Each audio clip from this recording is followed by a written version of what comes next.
Hello everybody and welcome back to the World Monoposto Sim Racing Championship, which returns from its summer break, and we're here at a still sunny Red Bull Ring, but this might change quite soon. My name is Ciuman. I am your commentator today, and I'm very happy to be back. Hope you all made it safely through the heat wave and are ready to cool down a bit for a hopefully very exciting event here at the Red Bull Ring. The second appearance this track makes in the World Monoposto Sim Racing Championship. Last year, our first visit, this year, our second visit, and rain is forecast for the race. The qualifying session is about to start in 4 minutes at exactly 5 p.m. Central European Time. First of all, let's look at the Drivers' Championship before we get into the qualifying session. Pascal Polens, with the win last time out at Monza, has extended his championship lead and is now at 111 points. His closest rival is Philipp Puschke in second, who caused a massive shunt in Monza right at the start. Alexander Knežević then is in third. Lucas Murno dropping back in the championship after being taken out by Puschke at that start. And then it's La Flamme, Walborn, Soriano, Weller, Curtis, Rustemeyer, Peckley, and Meneghetti, all quite close to each other in a very exciting midfield fight. Then we still have Gustavo Fregoto with Bravo Neuchâtel in 13th, though his team is not there anymore, replaced by Persid Comet with Joe Gillard, who had an exceptional first race in Monza. The track suited that car. Instant P5 finish for Gillard, and immediately he is in P14 in the championship, past a lot of drivers who've done the full season.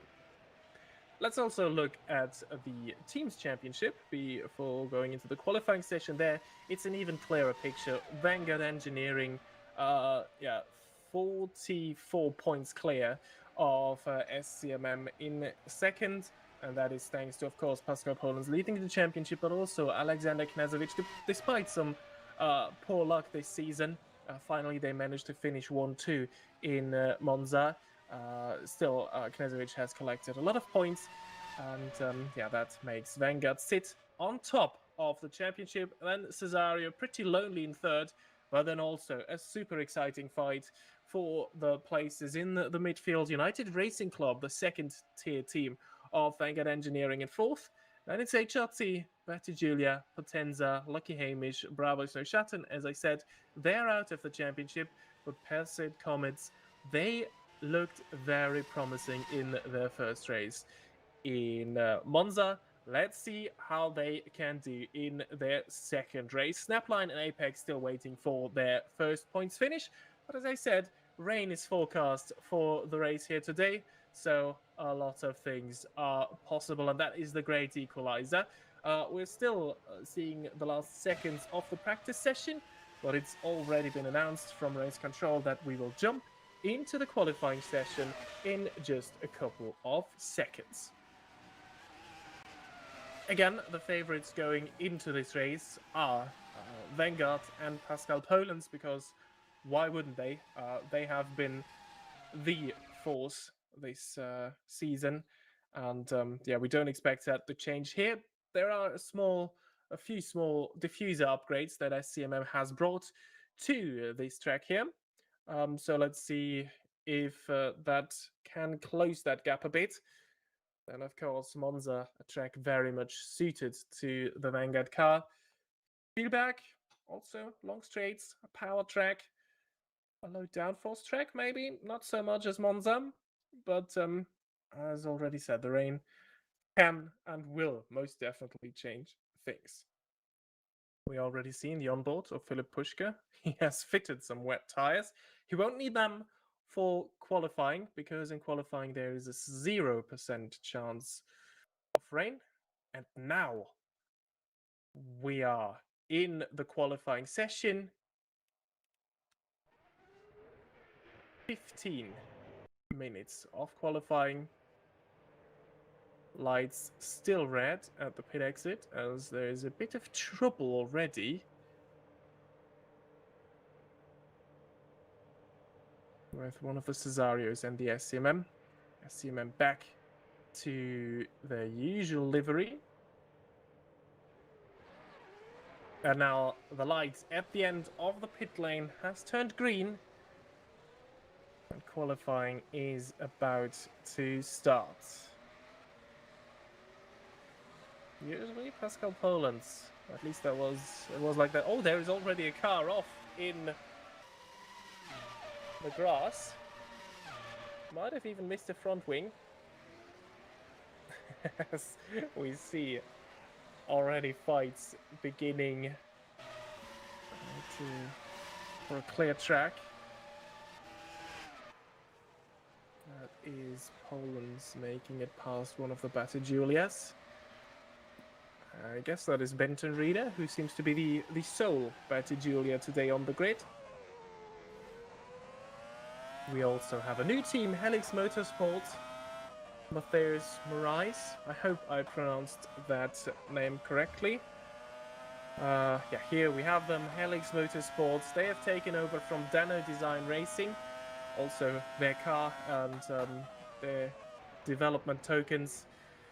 Let's see how they can perform. Dano Design pretty underwhelming. And yeah, the two teams of Danilo Vaz, Bravo Snowshatten and Dano Design, they have pulled out mid-season. Bravo Snowshatten already replaced with Perseid Comets. Joe Gillett again driving for them here. As Moraes has gone missing. Probably a connection issue, and we just had confirmation. No further action for Benton Reader with the pit exit. There is Potenza now on the grass as well. So a bit of chaos already here in the qualifying session. Benton Reader off out of the pit exit, and then we had that Potenza off. No trouble for the favorites here though. Menegretti might be the first car to set a lap time. Pascal Poland's right now in the middle sector. These are flowy and quick corners. There's a car just ahead of him. Now as he goes into the Jochen Rindt Kurve. Does he get in his way? Peckley ahead of La Flamme with the first lap time, but I think this is the one that takes it to the top. Pascal Poland's on provisional pole after the first few laps that we've seen. Lucas Murno is quicker in the middle sector though. Let's see what he can do after a very disappointing race at Monza that didn't even last one corner. He left the track there, and I think the time was invalidated by that. Middle sector he was still purple, but then I think he fell foul of track limits. Track limits are policed by the game, R-Factor 2, which we're using in this championship. So any penalties or invalidated lap times, they're handed out automatically by R-Factor 2. As we see a second effort from Pascal Poland's. Oh, that is quite close on track limits. They tend to be a bit more lenient sometimes in-game than they would be in real life. Pascal Poland's lap times counts, but he is behind his teammate Alexander Knezovic, who in the meantime, by 1/10 of a second, has taken provisional pole. Philip Puschke, with his first lap, is down in third. Not too far away from his championship rival Pascal Poland's.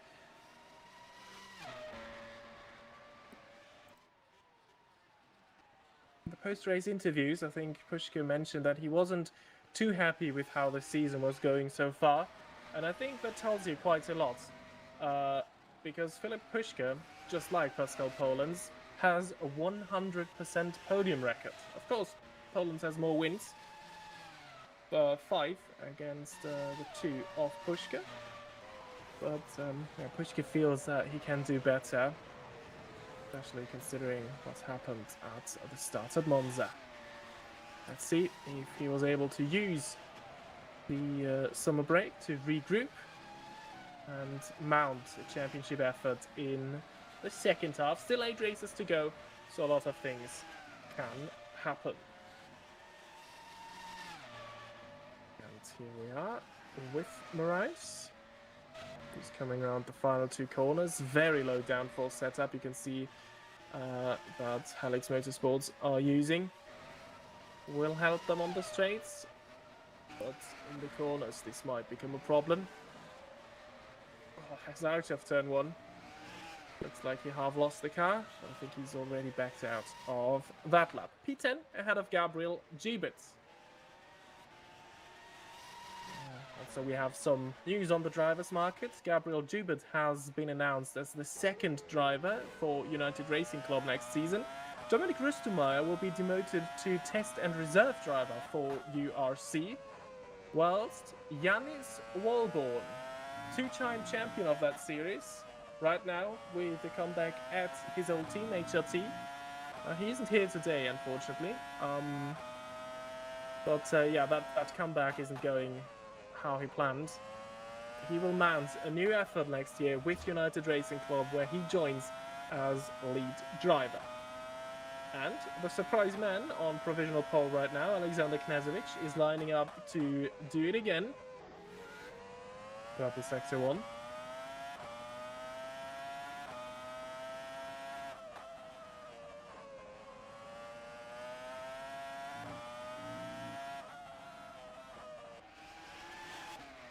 Purple in the middle sector as well. If he nails these last two corners, could be a very good lap, but I can tell you from experience these are incredibly hard to get right, because very easily you can go off the track and overshoot here, and it is an improvement in time, but the final sector is a bit slower than with his first effort. But still, Knezovic extending his advantage. Joe Gillett, he might be strong with his straight line speed and the very low downforce Perseid Comet, but the corners and maybe the rain in the race will be painful for him. He improves to 6th. We're now watching Pascal Polens coming around the final two corners. Wide out of the final corner, through the DRS bolt he goes, and that is not going to be an improvement.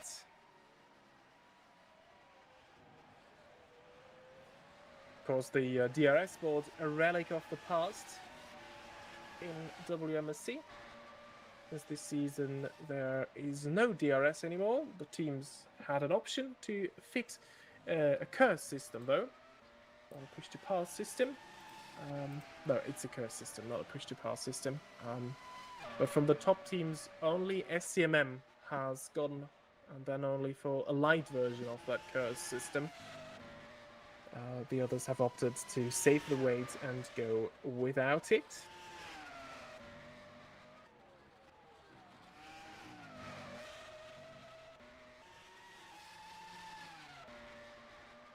At least that is the top teams, of course. Back to Julia. They were once a very strong midfield team. This year their car is not as good as in past seasons. And yeah, Daniel Benton-Reeder, regular point scorer in this series. He has struggled with that car. Also Jose Soriano, who's done an amazing job with this car. He felt a bit uncompetitive. I think justifiably so. So even more of a statement how good these drivers are, that they managed to put this car regularly into the points. That at least goes for Jose Soriano. His only non-point score this year is, oh, there we have an apex off the road. That was Gabriel Gibert. As we're watching Lucas Murner, who starts a new flying lap. Very high downforce rear wing design. Could help them later on in this season, but I think here at Spielberg, this is not the way to go. It helped him a lot at South Africa, where he won, and it will probably help him again next time when we go to the Hungaroring. Then Lucas Murner will be a force to be reckoned with, and I think even then the Vanguards will have a hard time beating him. It will help him in this middle sector here.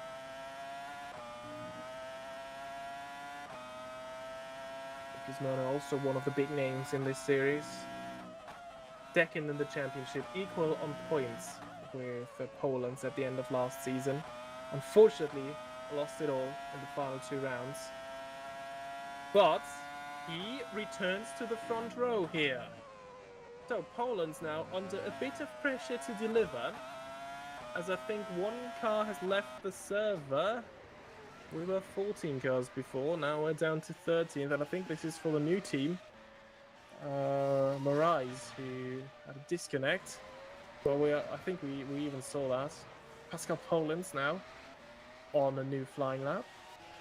Purple in the first sector.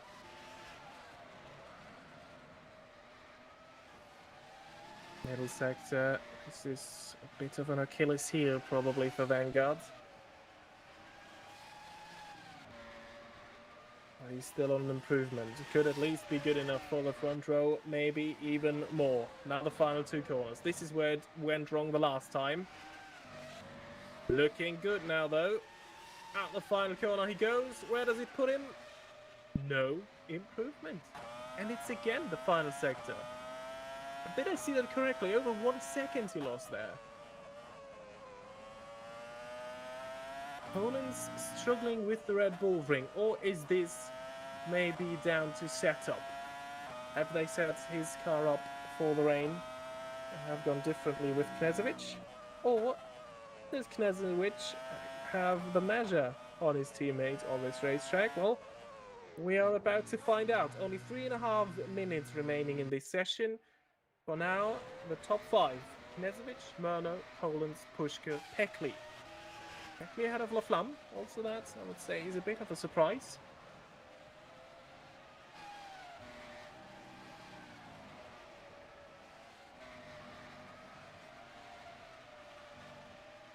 And I think with a lot of drivers still being on summer holiday in mid of August, this could be a chance for at least Apex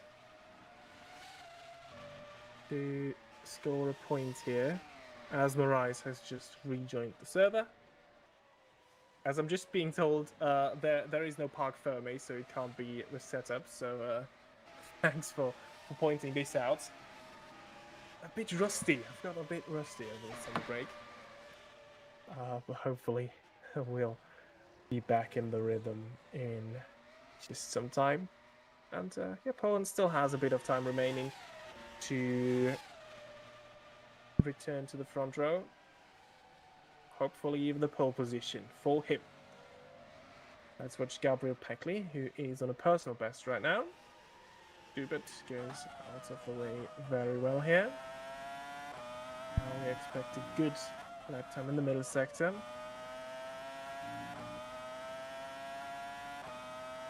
And then how much does he dare to go to the edge in the final 2 corners? Keeps it safe. We've seen cars drift off a bit more. Pekli conservative, but I say conservative and it turns purple. That was the quickest anyone has gone through the final sector in this session. It's not an improvement in position though. But he's very close to Filip Puška now. We're watching Diego Meneghetti 3 times in the points in a row now for Potenza Esports.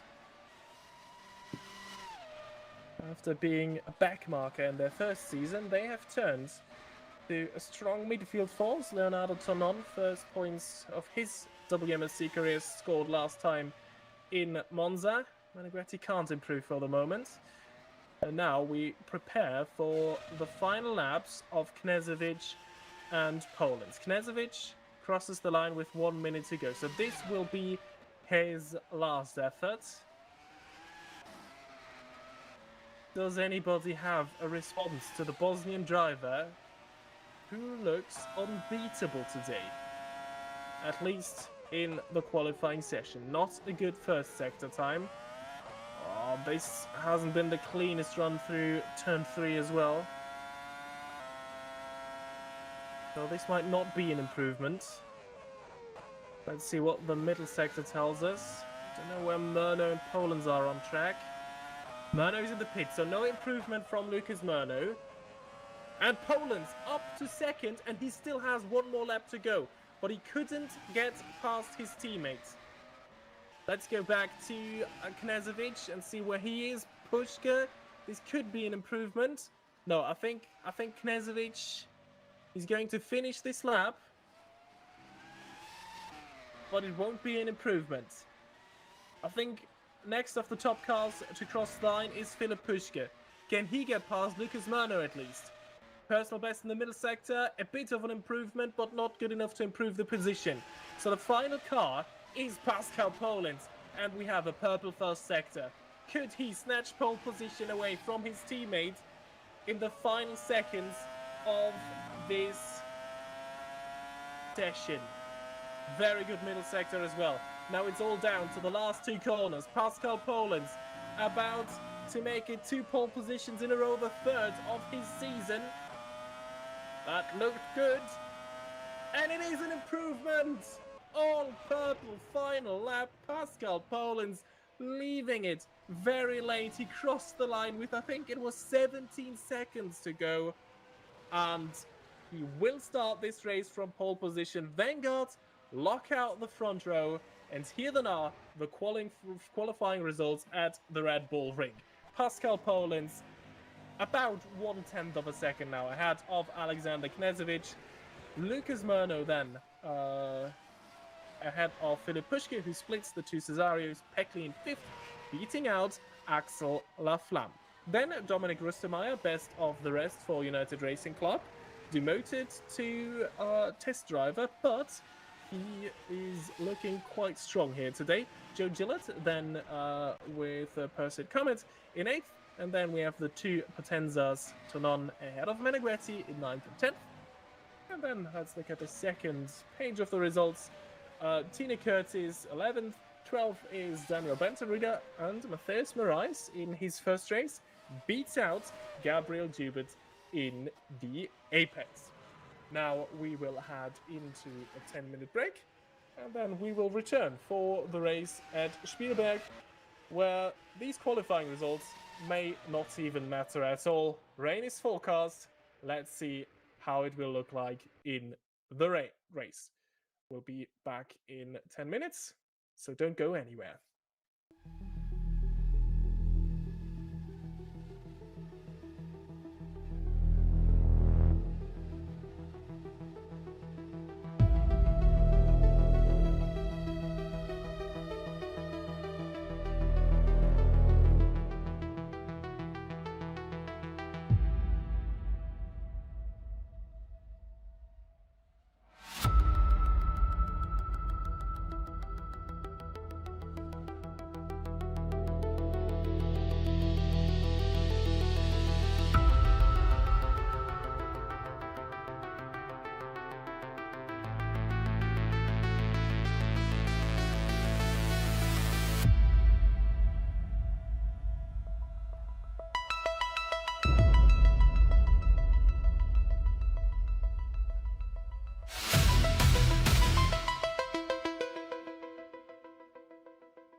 So, welcome back to round 9 of the World Monoposto Sim Racing Championship, which takes place at the Red Bull Ring in Spielberg, Austria.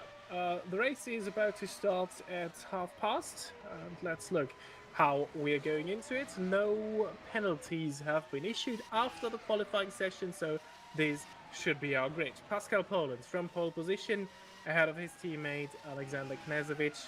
The last seconds of the session, he snatched pole position away. Lucas Murno, a strong third in the Cesario. And then it's Pushka, Peckley, Laflamme, Rustemeyer, Gillett, Tomon, and Menegretti completing the top 10. And then looking further down the grid, with Tina Curtis, Daniel Benton-Reeder, Matthäus Moraes, and Gabriel Dubert. So, and we just had the confirmation from race control. The race session will start in 1 minute. So this could be a super exciting one, as various degrees of rains are expected during that session. We briefly, while we're waiting for the server to jump into the race session, we're looking at the calendar. You see summer break exactly at the halfway point, so 50% of the season still to go. A lot of things can change in the championship still, but Pascal Polens is doing the best to extend his championship lead and become a two-time WMSC champion, just as his old teammate Jannis Wilborn, who... Oh, and we just had information that the race start will be delayed by a couple of minutes because one driver has disconnected, and then the grid will be they will have to set the grid all anew. This is very, very unfortunate. So we'll still have a couple of seconds of warm-up, which gives me the opportunity actually to tell you the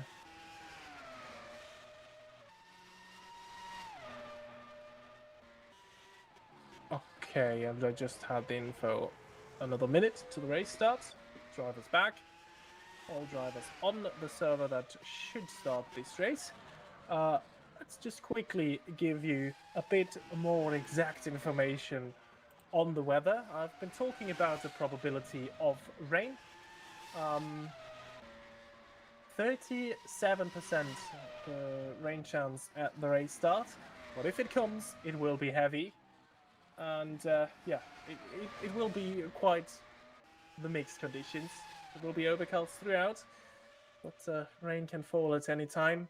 More towards the beginning, that is what our current information is. It will ease off at the end, or the chance of rain will decrease as the time goes on. But yeah, it could happen at any time. It could increase, decrease at any time. We only have a percentage and some vague information. So, race starts in 90 seconds. We quickly look at the driver standings before we get going. Polens has a chance to extend his lead over Filip Pushka, who will only start this race in 4th. Knežević versus Murno is a very interesting battle for 3rd that we can watch. Knežević has just overtaken Murno ahead of the summer break, when Murno had a DNF through no fault of his own. Was taken out at the start before even reaching turn 1. Knežević, while finishing 2nd, has then overtaken the Brazilian, the vice champion of last year. And yeah, then we have a lot of close fighting in the midfield. A lot of drivers not there today, still on summer holiday. For example, Jannis Wilborn, Jose Soriano is not there. So big chance for Tina Curtis and Dominic Rustemeyer, who will start this race, just as Gabriel Peckley. He had a disappointing season for Cesario. And in the team standings, we also have quite a close situation here in the midfield. Top 3, I think they will finish as they are right now. But then, United Racing Club, Holland Racing Team, Better Julia, Potenza, Lucky Hamish, very close all together there. And this can change quite a lot. And this will be important because budgets depend on your finishing position in the team standings. And this will give you an opportunity to develop your car for next year. And we are now in the race session. And look at that. That is a grim outlook in terms of weather. The sky's completely overcast. And I think, if I see that correctly, we have some drivers still in the pits, though, of course. But they are on the wets. I see blue sidewall tires. And I see on my timing screen, weather information is, it is raining.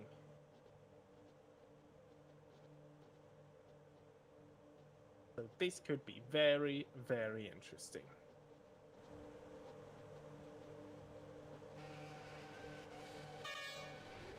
And we have different tyre choices at the front.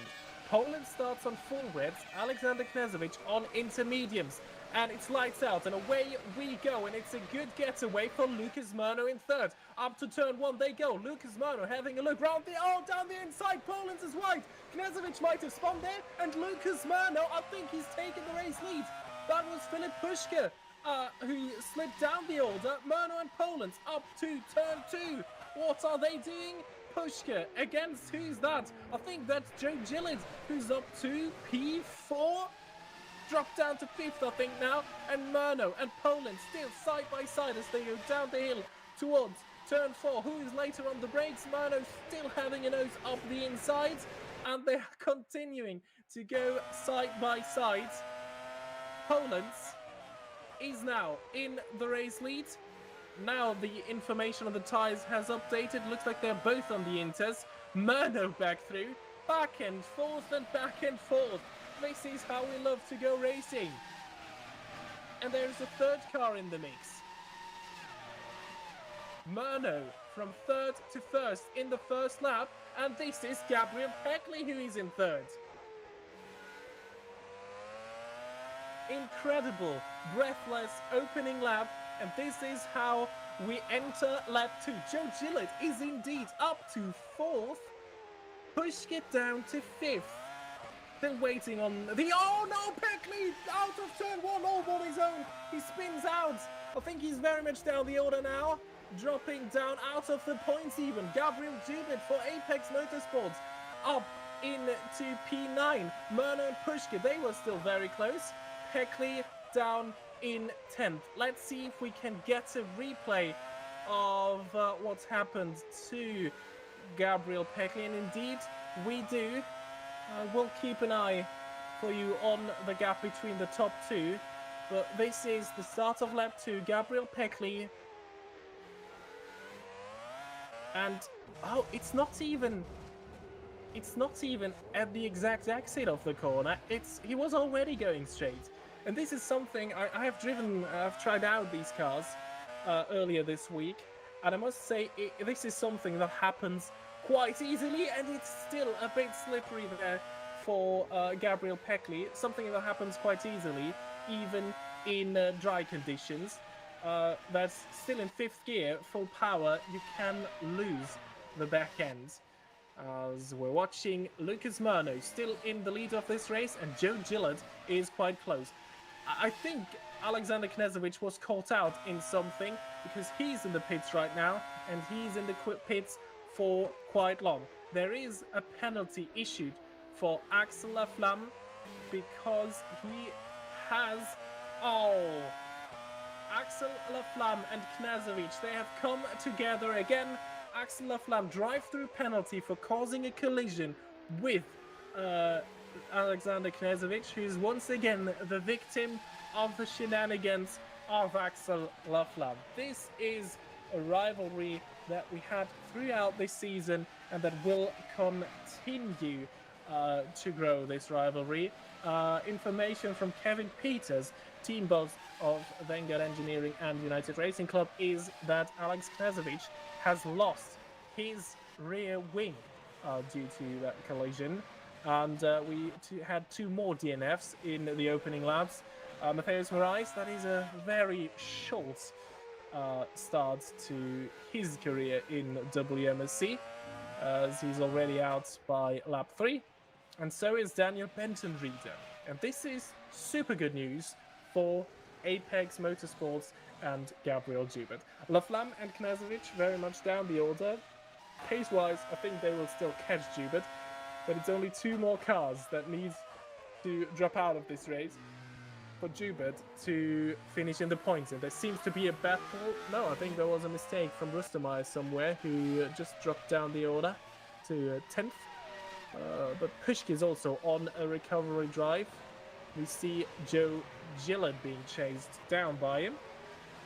Second race for Perseid Comet and Gillett in the WMSC, at least for Perseid Comet. He raced before, stand-in driver for Snapline, who once again do not field a car in today's race. Theoretically, they are still in the championship. They just have an issue with, their drivers turning up to these WMSC races, and this is a tense battle. Joe Gillett holding on to this current podium position, but he runs wide out of the Jochen Rindt curve. Pushke says thank you very much, and he's through. But Gillett should have the faster car in a straight line. Can he mount a counter-attack into turn 1? He's definitely showing himself, but he's not going for that move. But this time it was Pushke who ran a bit wide. Gillett with the better exit, Pushke immediately covering the inside to defend. What can Gillett do? He has the outside line now. Side by side, they go up the hill, and Pushke sliding a bit through that corner, but he stays ahead of the British driver for Perseid Comet. Knezovic with the fastest lap time, as Mano has that gap at around 1 second now at the front.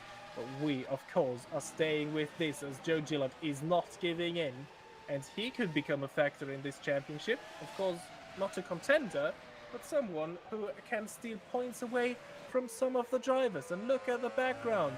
Leonardo Tomon, first point scored in Monza, and he still seems to be hungry. Up in 5th, very close to that podium battle. Yellow flags flashing on and off around the circuit, as is expected in these conditions. As I said, the car's difficult to drive even in dry conditions. I don't even want to imagine how difficult it will be if the track is wet like it is here. Lucas Mano right now seems like he has the measure on Pascal Polens at the moment. Gap keeping at around 1 second. Going up and down depending on where they are on the track. Welcome Zhao in the chat. Yeah, what a start. Chaos into turn 1. And Lucas Mano with an impressive start. From 3rd to 1st into turn 1, and what an opening lap. Mano and Poland spent that one trading places 5-6 times probably in just one lap. Mano's come out on top, and he's increasing that gap. And this is even more impressive. Leonardo Tonon putting the pressure on Joe Gillett, who's now dropped behind, quite a bit behind Philip Pushke. Could be a big day here for Potenza. Currently, their cars in 5th and 6th. This could probably be their best results ever. I think Hackley once finished a race on the podium but still had a 5-second penalty. That might have been in the second season at Canada 2024. Very, very unfortunate. I think there he was fending off Pascal Polens on the last lap after a very late restart. Found himself on the podium only for it to disappear because he had a 5-second penalty from, I think, it was a pit entry infringement from very early in the race, which was a big shame then. But might That might almost have been the first podium for Tenza. And maybe there is a chance today. Let's see if we can get a replay of that race start, and it very much looks like it. Yeah, here we have the cars joining the grid, and let's see what happened between, I think, Laflamme and Knežević. This will be very interesting for us. We focused, of course, on the battle up front. I saw Knežević spin out at the beginning, maybe get the outside view of it, because this is where we can best see what happened. Knežević with a poor start. Oh, and then it's just playing into the rear. Axel Laflamme goes. And yeah, Laflamme lost his front wing. Knežević with a sluggish getaway, but then, yeah, not enough care taken by Laflamme. Let's see what happens from his perspective. Yeah. It's too late on the brakes. Should have taken more care. And I think it deserved drive-through, because that essentially has ruined the race for Alex Knežević. Even though there is a lot of time to come back. Safety cars could happen here quite frequently, so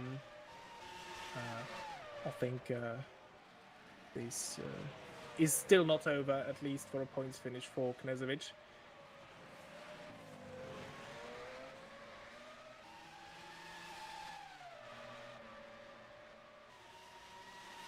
As we're now following Leonardo Tonon down the inside of Joe Gillett into turn one.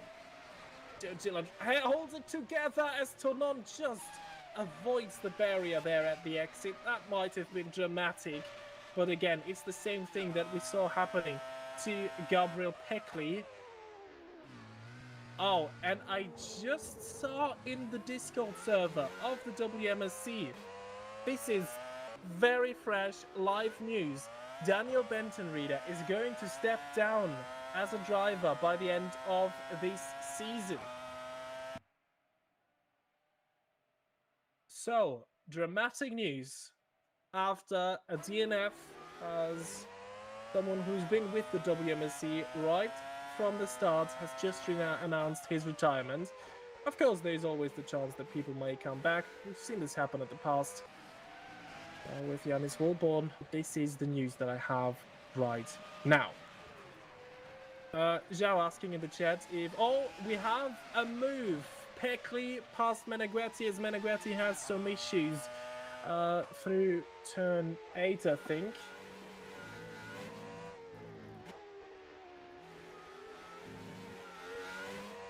So easy position gain for Peckley, who had the same happen to him. Starting lap 2. As I have some interesting information on Pascal Polens, he does not have game sound right now, so it will be very difficult for him to tell wheel slip or anything that you can tell from the car, how to drive the car from an audio level, which is quite important. This is, for example, how I change gears.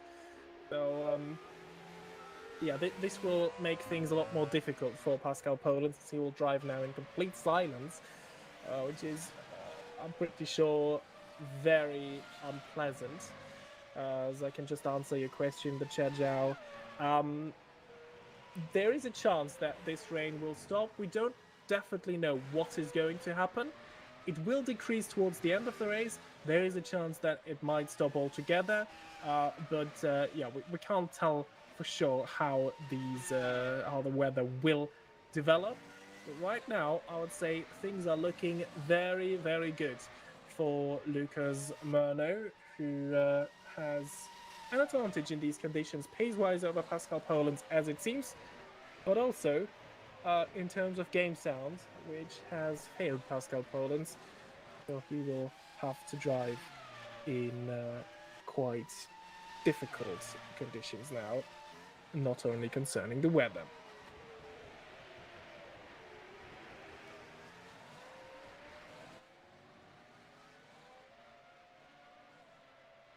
We're now following Philip Puschke, who might be very pleasantly surprised to hear these news about Pascal Polens and his game sound missing. So there might be a chance for him to catch up now to his championship rival, at least get some points back on him. I think these conditions should suit the cars with a more rear wing downforce.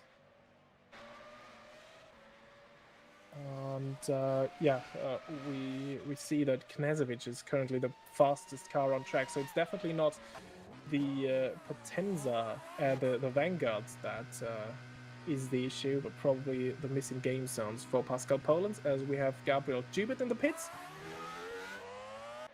Don't know what happened to him, if he has lost a front wing or if this is actually a scheduled pit stop to get fresh or different tires. But for now, I don't think we expect any changes.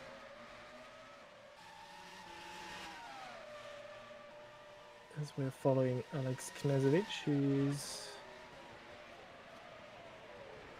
just getting a lap back on one of the Potenzas. I guess this is Diogo Menegheti, just unlapping himself from the Brazilian. Yes, indeed, that was the case. As Menegheti's drifting in round turn 4. That just goes to tell you how difficult these conditions are right now.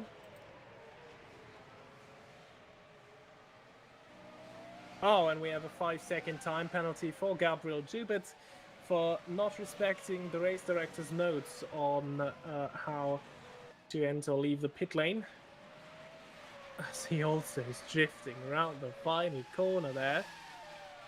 And this is quite interesting because I think this is also a car that's a lap down, but it looked like he could stay quite close to him. Maybe now pace him. So Jubit, he's a lap down already, but he also is just 1 position outside of the points. All he needs is 2 more retirements, and that could actually be the first points finish for Apex. Would be a huge reward for them for not giving up and turning up to all of these races, even if their car is a bit hopeless. As we have a very slow Menegheti, and I think that was a spin. And hang on, front wing's gone. Oh, Diogo Menegheti's lost his front wing. Drama for Potenza, as the drivers are warned about a slow car in Sector 2. And now I wonder, do we see... It's the same spot where Peckley lost the car. Out of turn 1, already a couple of meters on to the out of turn 1. So this seems to be a difficult part on the track for those drivers here. Diogo Menegheti in to the pits, and he will get his front wing replaced, and maybe they will see what they can do about any potential other damage. Good news for Potenza though is that Leonardo Toulon, their lead car today, is still running in 5th and doing quite well. He also had a big moment out of turn 1 when he was battling Joe Gillett, but that battle may resume at one point because the gap's shrinking again. At least that is my impression at the moment.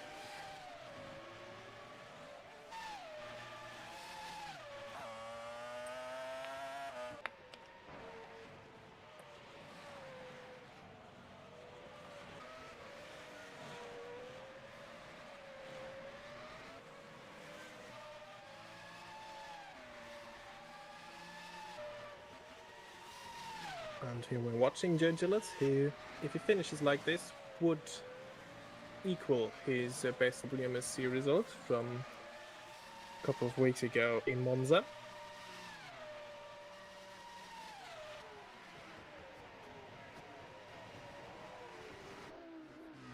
As right now the grid is quite spread out. Closest cars on track are actually Leonardo Tonon and Joe Gillett. Oh, wait a second. Have I missed something? Leonardo Tonon is past Joe Gillett. Tonon up to 4th, Gillett down to 5th. That was the other way around a couple of minutes ago.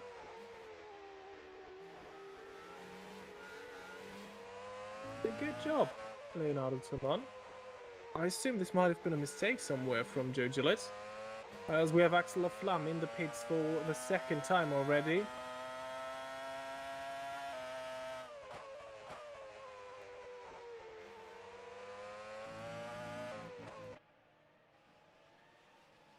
Here he is.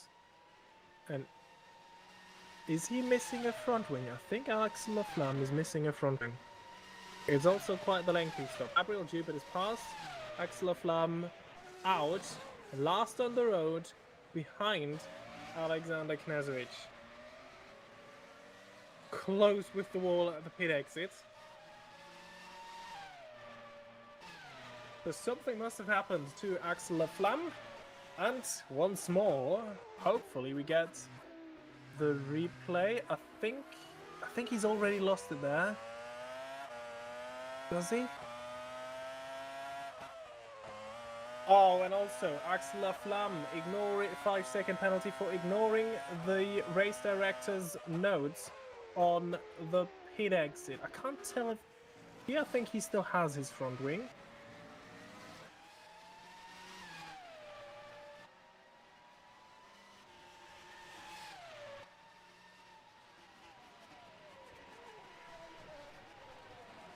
But he was not in a battle with anybody, so he was driving all alone.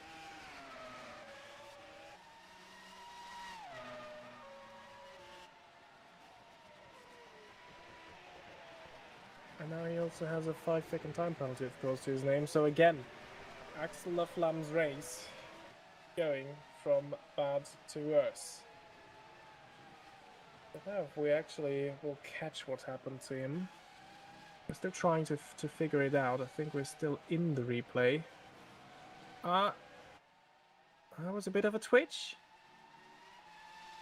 Still has it. As we have Packley and Gillett right now in the pits on live, but we can take care about that later. He was about to pit. He was already pitting. Oh, and Joe Gillett also with a 5-second penalty for ignoring the race director's notes regarding the pit entry this time.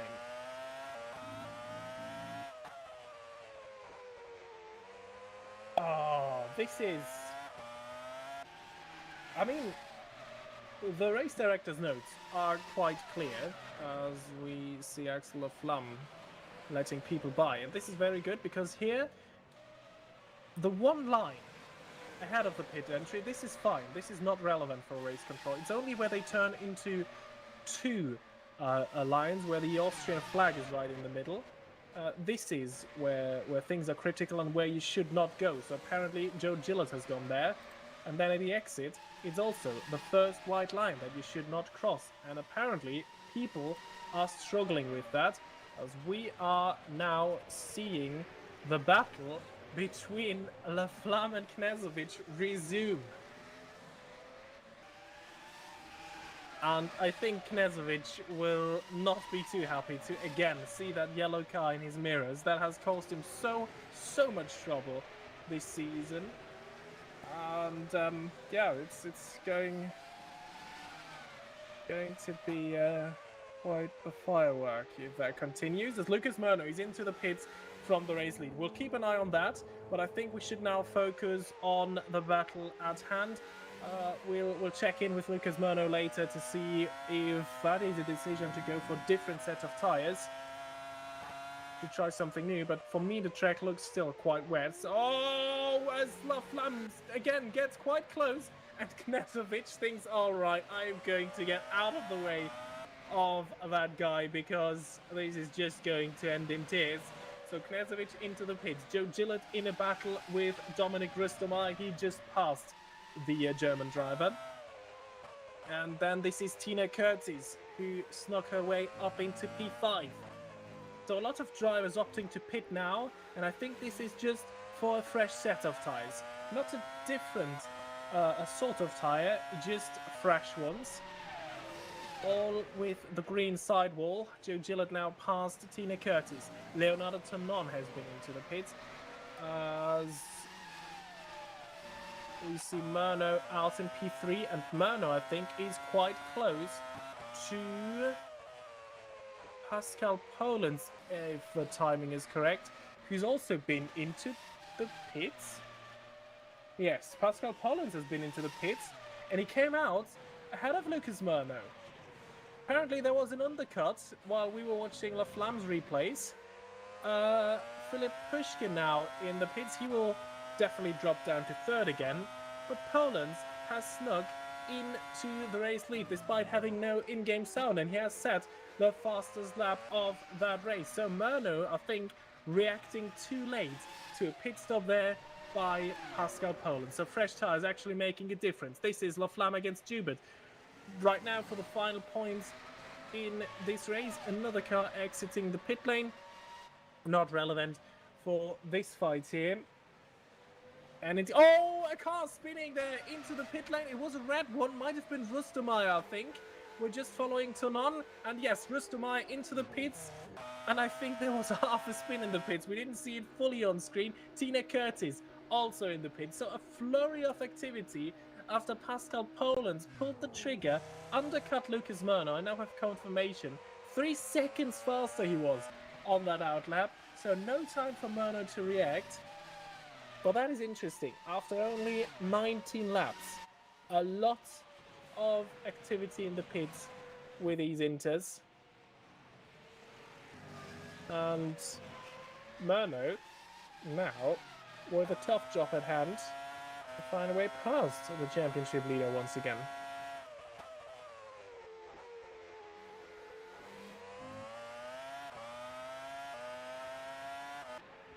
Yes, Zhao, it's a super exciting race, this one. Lots of drama, lots of action, actually.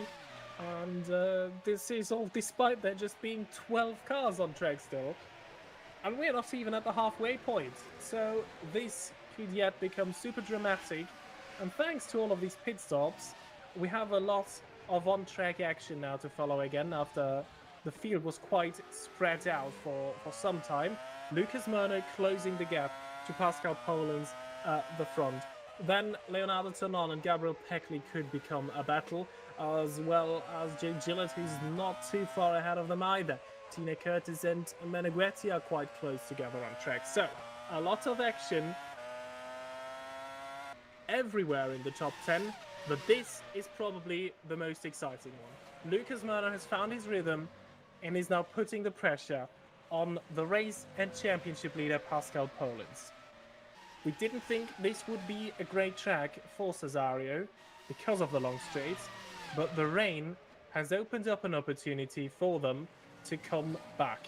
The gap in the championship for Lucas Murno, I think it's too big right now to bounce back there and actually mount a challenger Polens in the remaining 8 races. But he can become a factor as he just runs wide into turn 3. And that will have cost him at least half a second, maybe even more. Another 5-second time penalty for Rustomer, also for ignoring the race director's notes on how to enter the pits. As we are watching Tina Curtis putting the pressure on Diogo Meneghetti. But the long-standing yellow in sector 2, probably another car spinning or half spinning off the road. What can Curtis do?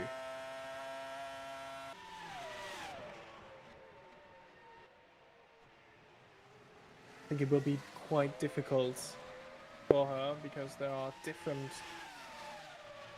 rear wing philosophies which really make a difference in these cars on how they drive.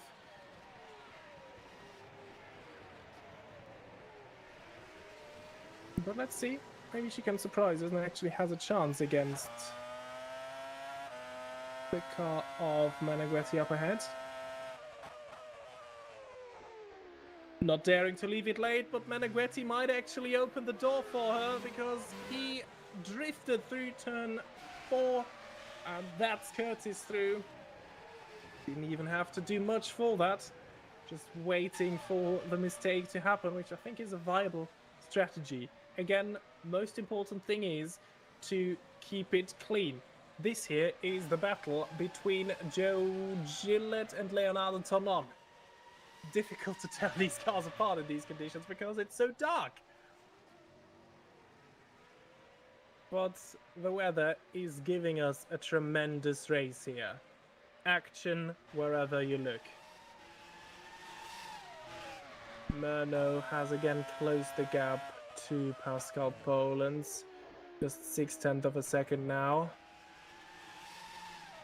Curtis and Meneghetti still close together, although it looks like Curtis is able to pull a bit of a gap on the Potenza behind her.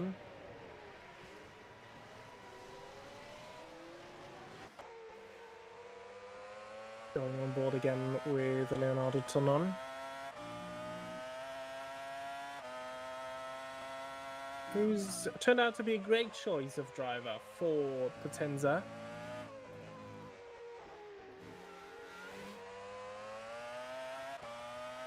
And he could score a load of points for them today. And who knows, just something needs to go wrong for the top 3, and then he's within a shout of a first podium for Potenza Esports. This here is the battle for the race lead, where Lucas Murno has closed the gap up again after running wide out of turn 3 a couple of seconds earlier. But it looks like he has an advantage in these conditions, and especially considering Pascal Polens has no sound, no in-game sound. That's the info that we've been told by Kevin Peters. Bit of a drift at the exit of turn 1. I do apologize if you hear a bit of thunder in the background, because it seems like there is a thunderstorm quite near where I live, so it might be that the weather conditions in real life here for me will be quite similar to how they are in game here right now.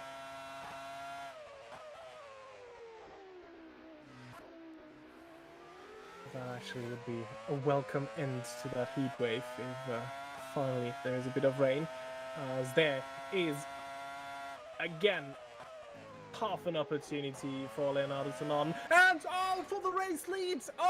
That's an unusual spot, and I can only imagine that Pascal Polens ran wide there. Lucas Murno retakes the lead of this race after being undercut by Pascal Polens earlier. And this is great. Here is a replay. Let's see what happens. I imagine Polens, yeah, he misses the apex, runs wide. And this is just the kind of invitation that Lucas Murno was waiting for. And that is, again, a move for the race lead. Can Polens come back, though?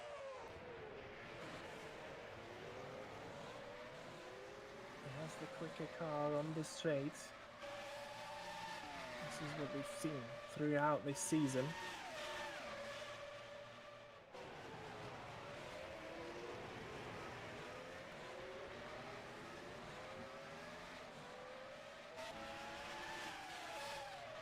But if it goes like the first stint, I think we'll now see Murno pull a bit of a gap of like 2 or 3 seconds. But then he will be in undercut territory for once again. So they came in for their first pit stops around lap 19-ish, which I would say means we see at least 2 more stops in this race. This is if the conditions stay as they are. They could of course improve. The chance of rain decreases slightly towards the end of it. As we're seeing the battle, Joe Gillett and Leonardo Tonon still going on. This time Tonon is quite close. Joe Gillett throwing a bit of a defensive shape. Well, there's just no way around. This, I think, is where Leonardo Tonon will have the advantage over the Perseid Comet. But Joe Gillett makes that car as wide as possible. Into the Jochen Rindt curve. This is not really where you see overtakes. And you can really see it in the corners. Joe Gillett is in the way of Leonardo Tonon. But then as soon as they go onto the straight, this is where Gillett can pull away. Slipstream for Leonardo Tonon. I think this is as close as he's ever been. Now a good exit, and this is an opportunity. Oh, but he's too eager on the power. Almost loses the car. This has happened to a couple of drivers, him included. Rustermeyer and Meneghetti under investigation for ignoring blue flags. Leonardo Tonon tries the up and under. Again, Joe Gillett is staying ahead. Again, they're almost side by side going down the long straight. Oh, Leonardo Tonon, late switch to the inside. Joe Gillett slams the door in his face. There is a bit of contact. Front wing to rear wheel. Leonardo Tonon weaving left and right, trying to find an opening past Joe Gillett. But Gillett, the experienced sim racer that he is having this completely under control. And this is hard, but I would say fair racing. Again, a bit of a swerve there for Joe Gillett, but he can afford that at this place, because where are you going to put that car alongside it? Final two corners. Leonardo Tonon getting more and more impatient here. You can really tell the car of the Brazilian is much more planted on the track in these conditions. Poland has lost over 3 seconds compared to Murno. And again, bit of a moment there for Tonon out of turn one. And this gives Joe Gillett probably only half a lap to breathe. Well, that was quite the intense battle. And I think Leonardo Tonon, he needs to take care that he gets a move on, because this car here, teammate of current race leader Lucas Murno, arrives at the scene to make this a 3-car battle for P4.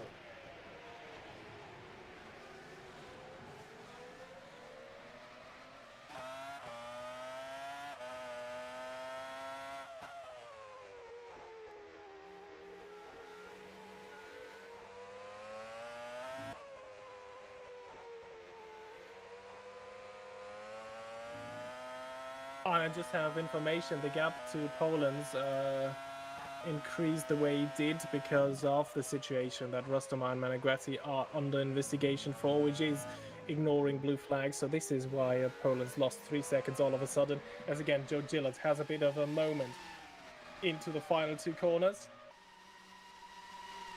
Tonon almost alongside there. But again, as soon as they put the power down, Joe Gillett has the advantage. He's in the slipstream, but almost gaining nothing. This might be an opportunity if he can be late on the brakes. He is. Leonardo Tonon going for it. There's a bit of contact, but I think that was Joe Gillett turning in. There was enough room on the outside. Leonardo Tonon doing nothing wrong there. Fair move, and that is Tonon up to P4. Can Joe Gillett throw it down into turn 4? No, and I think this is now a chance for Tonon to get a bit of a gap between himself and the British driver, who's dropped to P5 now. So the order is restored. Murno ahead of Poland's, Tonon ahead of Gillett. And then there is this guy who looked very strong and had a super strong start to this race as well. Entering lap 2 in P3, but then lost the car out of turn 1.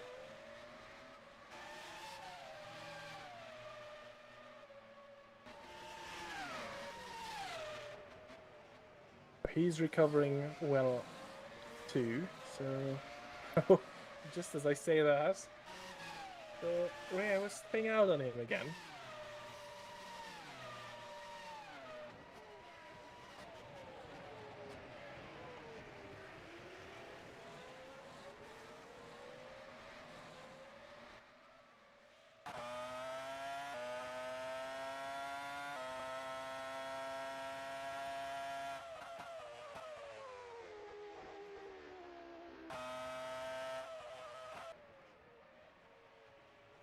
Yeah, we're now watching Philip Pushka.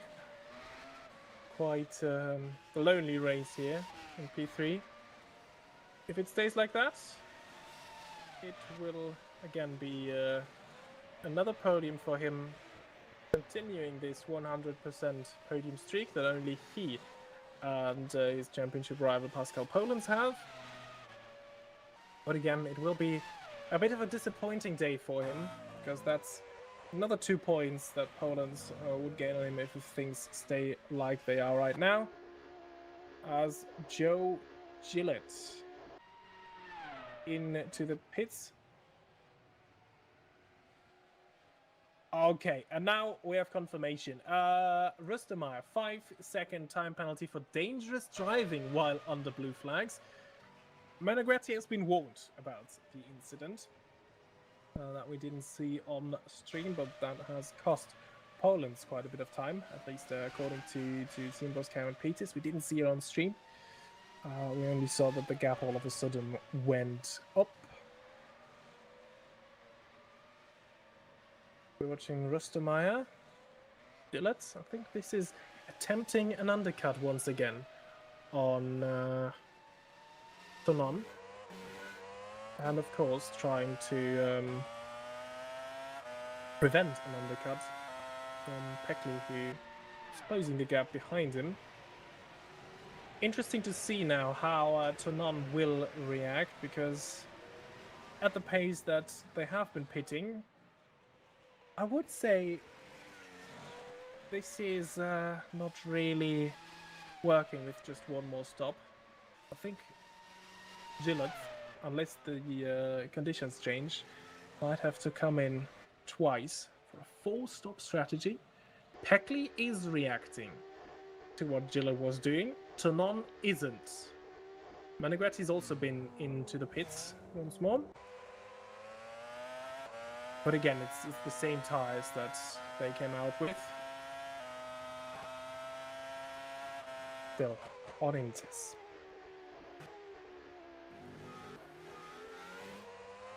Oh, and Peckley might be in trouble. We see him leave the pit lane late. But he was at least on that white line. And as soon as he crosses it, this might be a 5-second time penalty. We are talking about the inside line. This has been specified by race control before this race. At the pit exit, it's the inside line. Beginning, when you leave it, there are 2 lines. We're talking about the one that is closer to the cars when you leave it. If we see another car leaving the pits, I'll try to point it out to you. But I think I saw Peckley at least on that line. So, here is Knežević reversing in the pit box. Did he go past his pit box there? That happened to Nigel Mansell once when he was racing for Ferrari. He reversed and was disqualified because that's illegal. As this is a battle between La Flamme and... No, I don't think it was a battle. It's blue flags, yeah.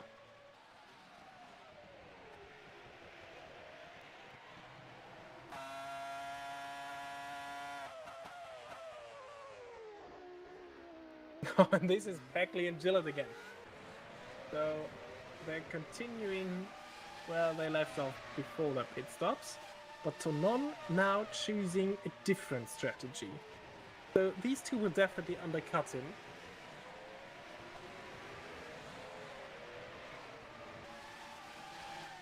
And then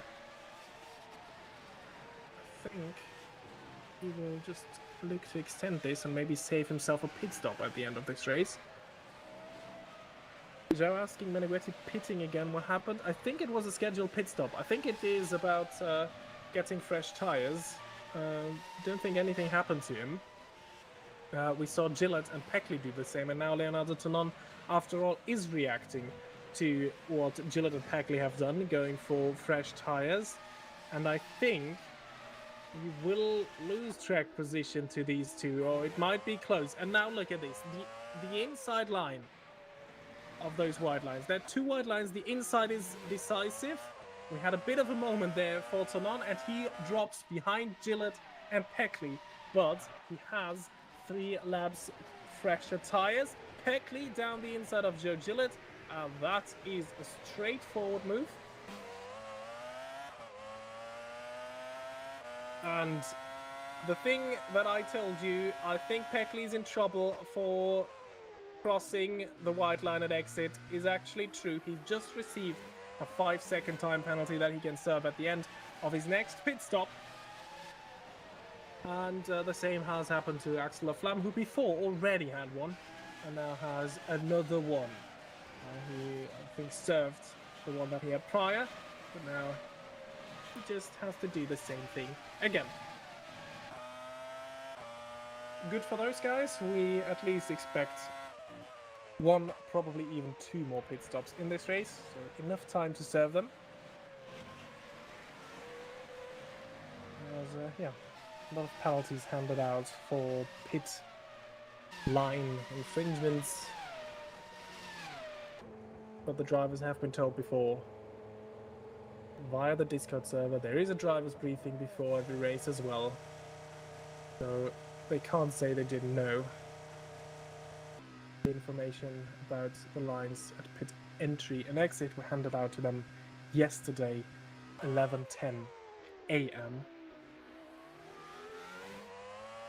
And that one was textbook from Lucas Murno, who retains the lead.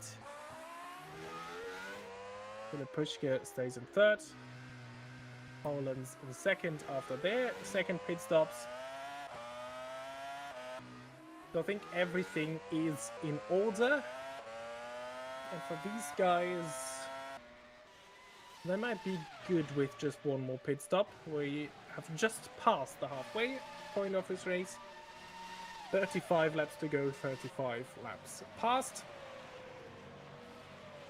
And if it continues like that, don't go anywhere. This race still has plenty of action to deliver. Luckily, no more retirements after lap 2. Only on-track action. And Tonon once again is looking at that super narrow, super flat rear wing of the Perseid Comet ahead of him. And we'll have to figure out how to get past him once more. But the previous stint, he did it just at the corner they just passed up the hill into turn 3, which in theory should be turn 2, but somehow they are counting that kink on the long straight as turn 2. So counterintuitively, this is turn 3, in case you were wondering why I call it that.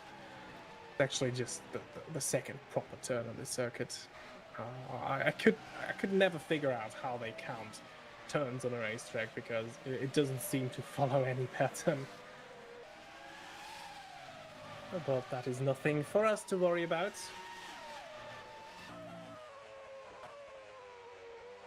Tonon will worry about much more how to get past that guy ahead of him.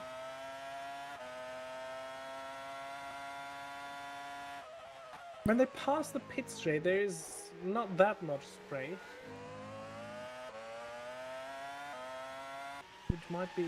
Maybe it's because of the roof of the pit grandstands. Because everywhere else there is still a lot of spray.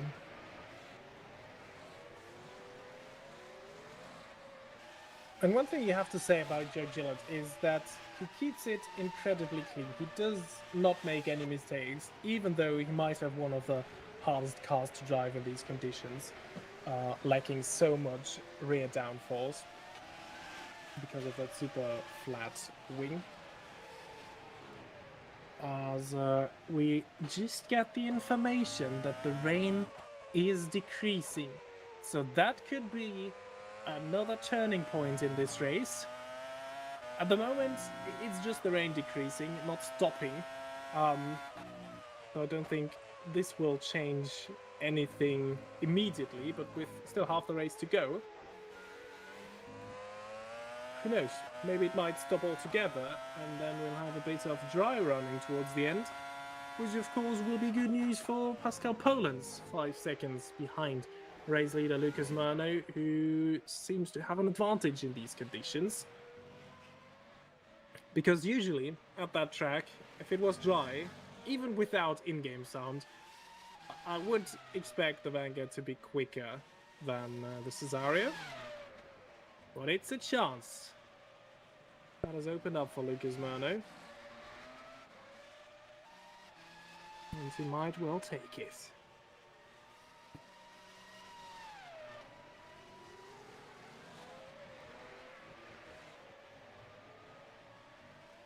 I think Peckley did very well to react to Gillet's early second pit stop, because now he is clearing not only Joe Gillett but also Leonardo Tonon, who's being held behind the British driver again. The only 6 drivers still on the lead lap, and I expect that it won't be long until Leonardo Tonon, Joe Gillett and Gabriel Peckley will also go a lap down. The Red Bull Ring, of course, one of the shortest tracks on the calendar. Whoops, as Peckley runs right of turn 1. And just behind him, this is the scene of action. This is where Leonardo Tonon has done it before. He is super close. Joe Gillett again leaves a bit of a gap on the inside. But Tonon, I think, going for the exit here. Trying the up and under. There was a bit of a gap, but Tonon couldn't quite take it. And then Gillett on a straight has the edge on Tonon. The white and blue Potenza. Negretti outside the points. Laflamme and Kanelevich both back in it.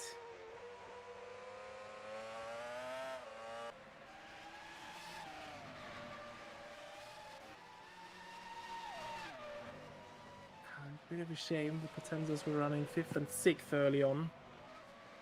Menegretti then crashing out, losing his front wing, and there might also be an issue with the suspension, we don't know that.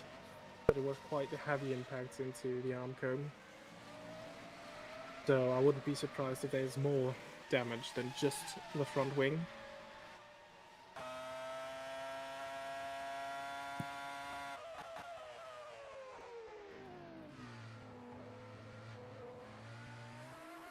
Actually, just a good point made by our director, who has commentated these races before with me, Elias, who's doing a very good job directing this race for the very first time. He just made the point that doesn't it look like the racing line is getting a bit drier? And actually, I think in some places it does look like it.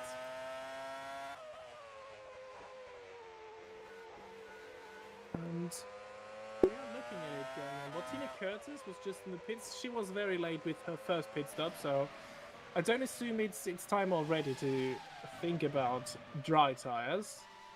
But yeah, look at that. There is a line that is looking a bit blacker, not reflecting light as much.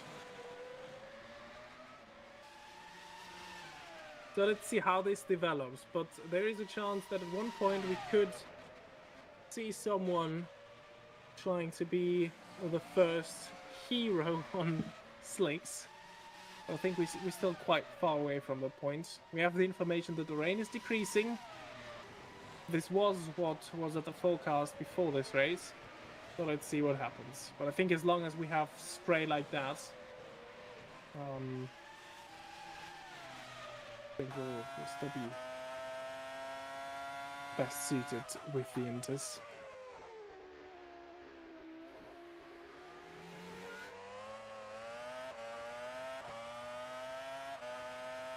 Ciuman is close in all the wrong places. Yeah, look at that. He has to lift off. I think there even was a bit of contact for Ciuman. Oh, and that's Jubert off the road. Luckily staying clear of everybody else.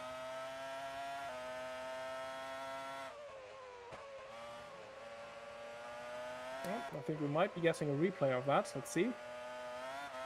Yeah, this is where it happens. So, does he stay out of the wall? I think, yeah. Didn't make contact with the wall. Just some time loss. But no damage to Meneghetti. Who I think has to rely on 2 more retirements. Have any sort of hope to score a point here today.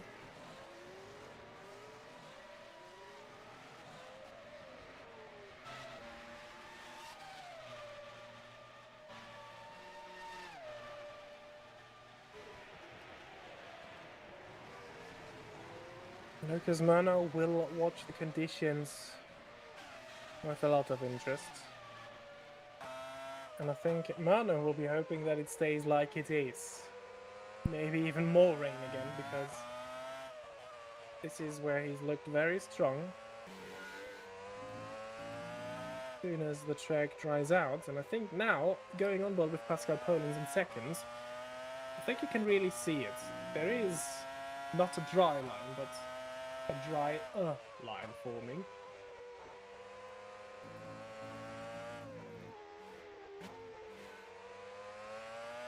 Formula 1, this would have been a track limit. I think in WMSC and an R-Factor 2 is just fine. As I said in qualifying, but for anybody who's tuning in later, track limits are policed by the game.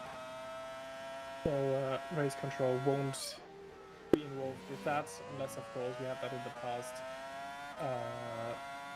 The game was handing out strange penalties. Then sometimes they have been revoked.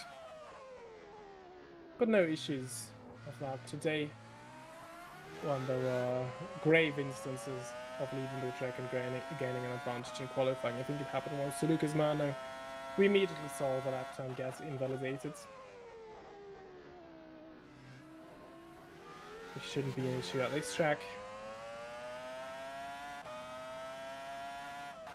As the top 3 are in a state of waiting, I think, right now. How the conditions, how this race develops. I think they're all on a 3-stop strategy. 2 stops already completed. 1 more, that should happen in 5, 6, maybe 7 laps. As Leonardo Ciuman, once again, this is where he's done it earlier. This time, oh, I think he just scared Joe Gillett off the road there. Gillett just not turning in. Oh, but he's getting an incredible run. Can he get that position back? Ciuman leaves him the space, but he retains the position, and I think now this is where the Potenza has the advantage. Joe Gillett, I think he could have done more to defend that. Yes, it looked like Ciuman was going for a dive, but still, no need to go that wide. Ciuman will now breathe a sigh of relief. But the thing is, he's lost 8 seconds to the next car, Gabriel Peckley, when ahead of the second round of pit stops, he was ahead both Gillett and Peckley.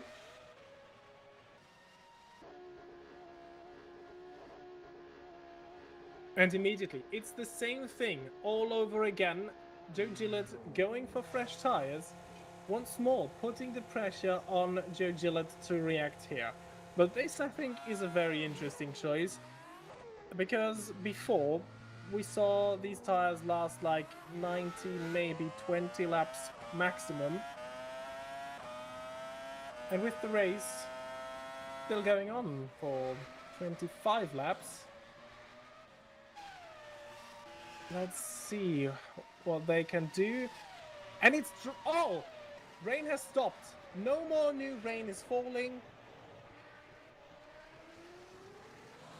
Weather information, dry, it's overcast, maybe there's even a bit of sun out, and I think that might have been just the wrong choice by Joe Gillett, because all the others will probably now just wait how this develops, and if it stays like that, if the track's drying out, and if they can go for slicks. So this might be a good opportunity for Leonardo Tonon in his battle, race-long battle of against Joe Gillett, but he's reacting immediately.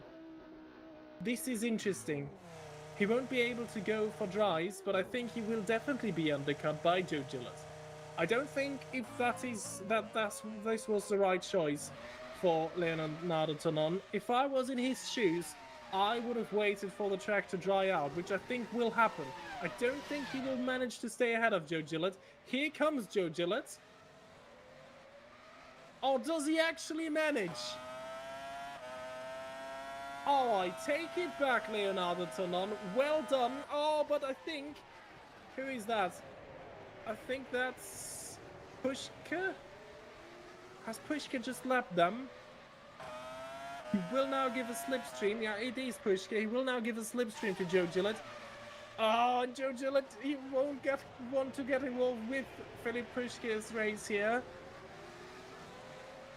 But he has the fresher tyres now. Now Pushka might be a cork in the bottle for Leonardo Tonon's battle with Joe Gillett. He will urge that SCMM to go out of the way because Leonardo Tonon right now is the quicker car of the two. Peckley in the pits to react to what Gillett and Tonon have done. These three are giving us a super exciting race. And Philip Pushka, I'm afraid, maybe you should think about getting out of the way for your own safety. Because I've never seen something like that. Philip Pushka is now getting in the way of a battle of guys in the midfield. Of course, he's not obliged to get out of the way, but... Oh, there was contact! I'm pretty sure there was contact between Gillett and Tonon.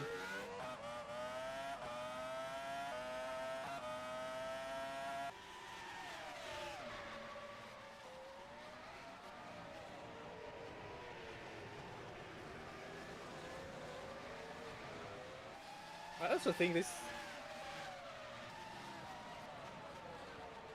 So, and another one. Gabriel Peckley, 5-second time penalty for ignoring race director's notes on pit exits. Interesting. So that's the second time. I think he's just served one, and he's done it just again. And with the gaps, I think Peckley could be vulnerable to Leonardo Tonon. As we're watching Knezovic. And am I right in assuming that... Oh no, they're back at it together. Oh, it's Laflamme versus Knezovic, round 384 this season. As I say, Mr. Smith in the chat. How's it going, Robin? Very fine. Thank you. I hope you're doing well. Enjoying this very exciting race we have here today, which could see another twist as the rain has stopped, and there is a chance now that at the final round of pit stops we will see some people opting for dry tires.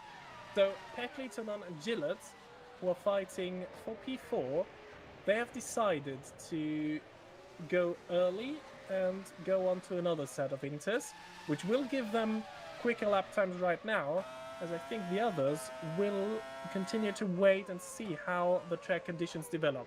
Now there definitely is a dry-ish line on the racing line, and I don't see any spray anymore either.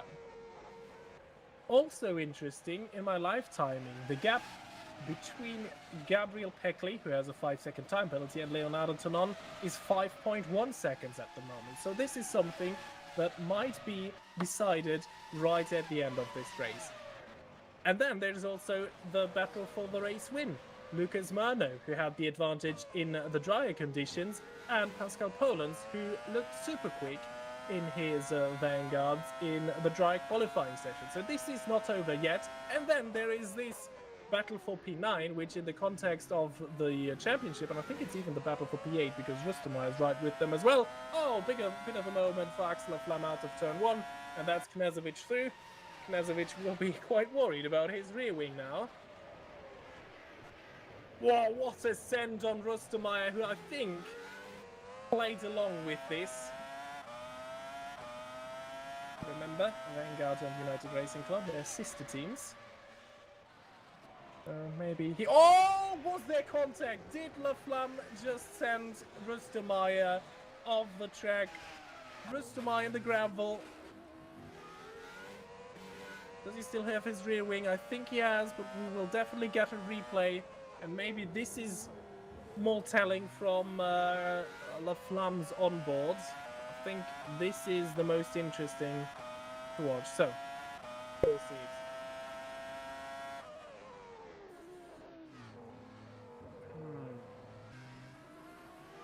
I mean, yes, it was contact from Laflamme, but I feel like Rustermeyer was super early on the brakes there. Of course, it's your responsibility to pass safely, but I feel like Rustermeyer was pretty early on the brakes. Let's see what race control makes of that, but I think there might just be a penalty coming Laflamme's way again. Rustermeyer in the pits after that, and hello, this is looking like a slick tire. So we have someone trying to be a guinea pig for all the others. I mean, at the pit exit it's still quite wet. Joe Gillett coming in as well, and I assume this is to do exactly the same thing to try and get back at Tonon and Peckley, who we just had to leave him. And let's see how Rustermeyer does.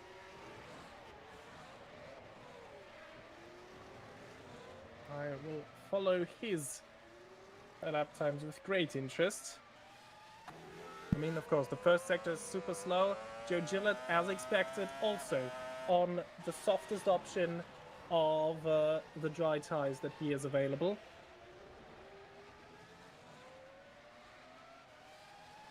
And there it is, 10-second time penalty for Axel Laflamme for the incident with Dominic Rustermeyer. This comes as no surprise, because even if Laflamme might claim that Rustermeyer braked early there, still, we have to avoid that.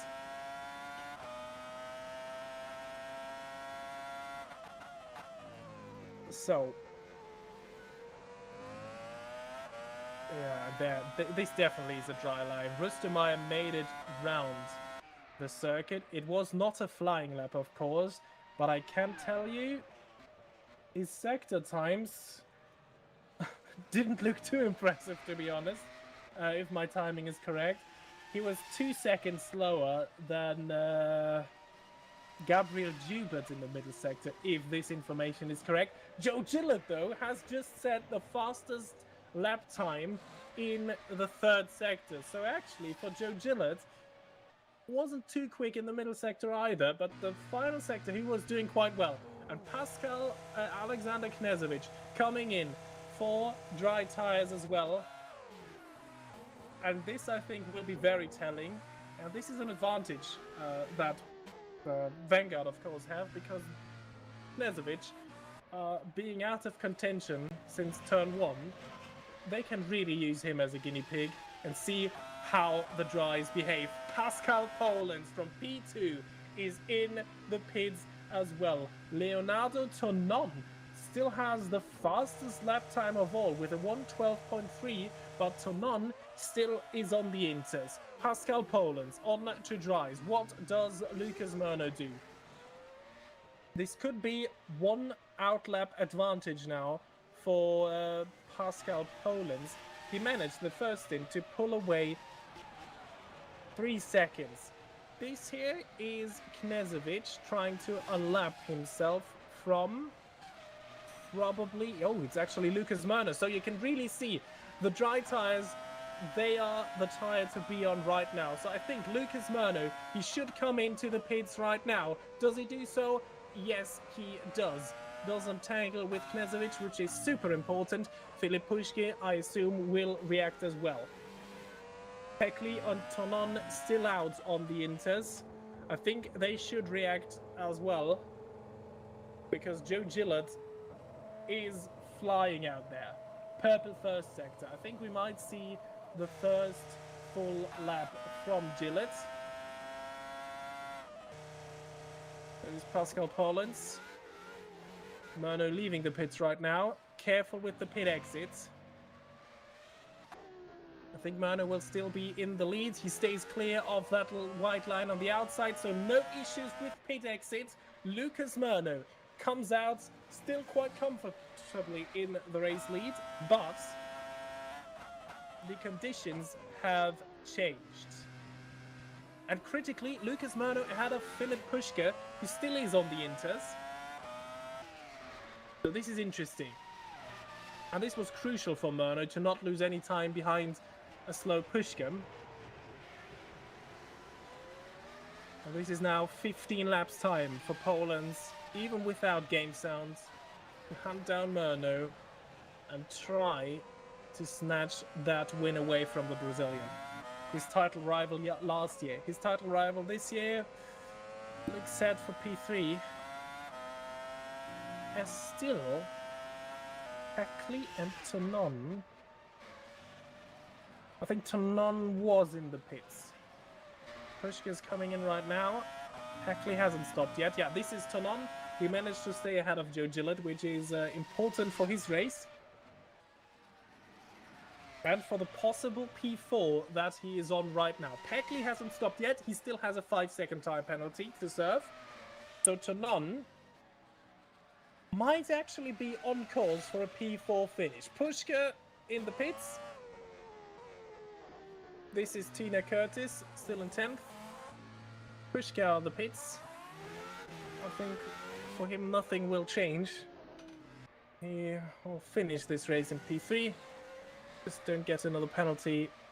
He's clear of the white line. Very well done by the German driver.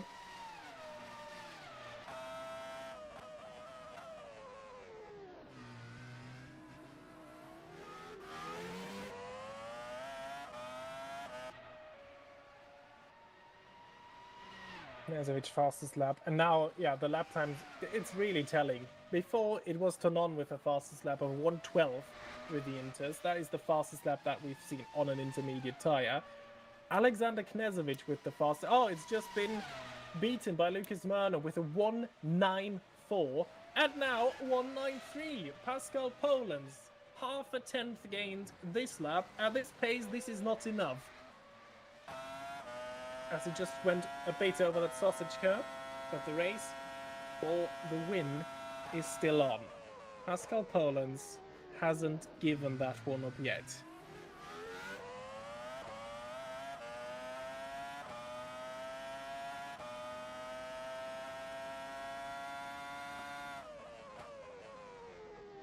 Gap 6.3 seconds at the moment, though.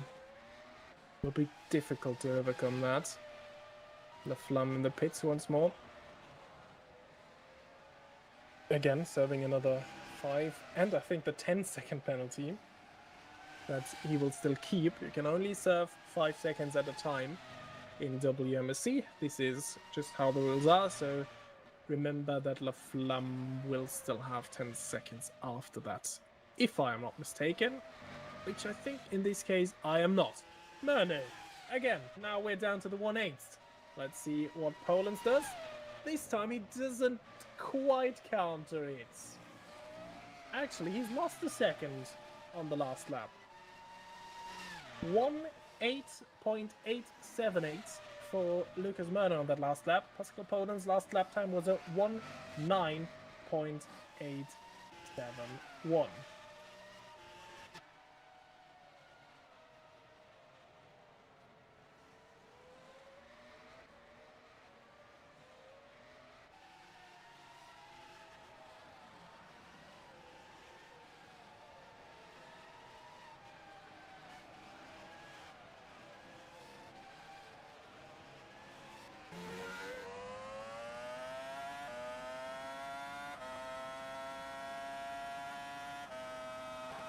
So this is Alexander Knazovic running in 7th,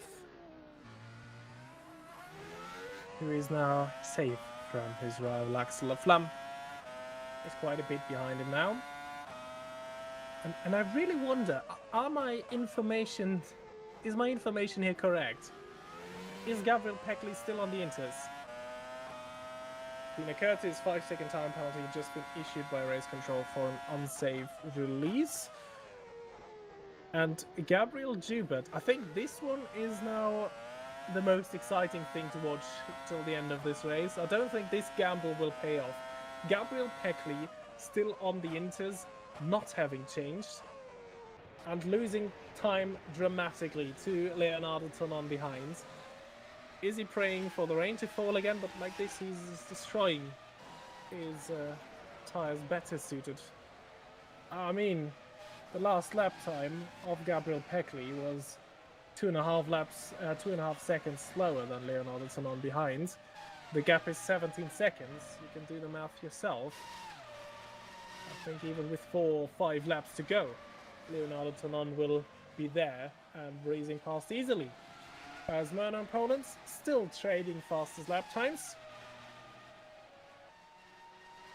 I just got confirmation from Kevin Peters, team boss of Vanguard. They don't really worry about Lucas Murno, so actually, at least from Kevin Peters' side, their focus is to finish this race. I'll not worry about Lucas Murno. But as a driver, I wonder, you're not happy with second. You want to win the race, don't